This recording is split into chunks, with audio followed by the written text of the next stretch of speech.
Hi, my name is Pat Gilligan. I'm the commanding officer of the Waterways and Navigation Division for the Town of Smithtown's Department of Public Safety. On today's episode of Keep It Safe Smithtown, we will focus on the use of kayaks and canoes on the Nessaquag River. Our goal today is to prevent accidents on the river with regards to inexperienced and unprepared boaters. One of the most important things when kayak and canoeing on the Nessaquag River is tide planning. You have to make sure that you check your tide charts. Allow 3 hours for your trip.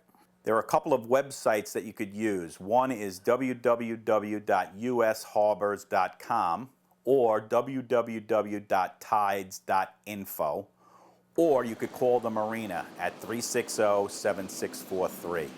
You want to make sure that you check the weather, make sure that you check for when you leave and when you return, that the weather conditions are going to be good. Some of the requirements for a kayak and canoe, the most important thing is a personal flotation device, a PFD, life jacket. Each person on board has to have a life jacket. How you doing, guys?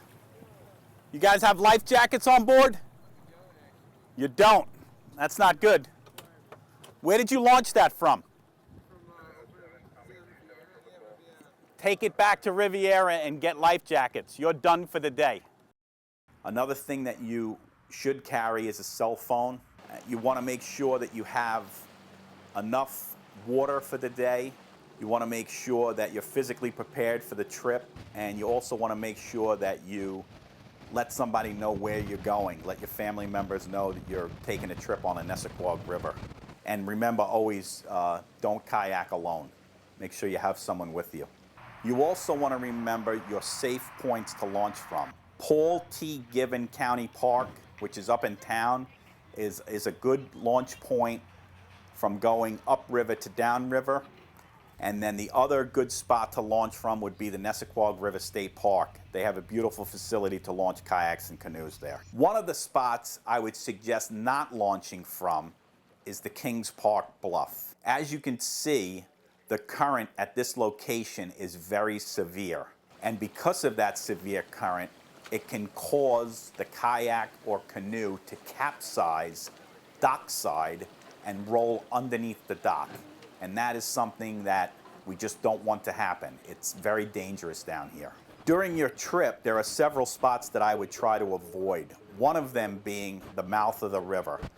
There's a lot of boating traffic, and there could be excessive wakes and weather conditions at the mouth of the river. So I would try to stay away from that area. I also would stay away from areas at low tide.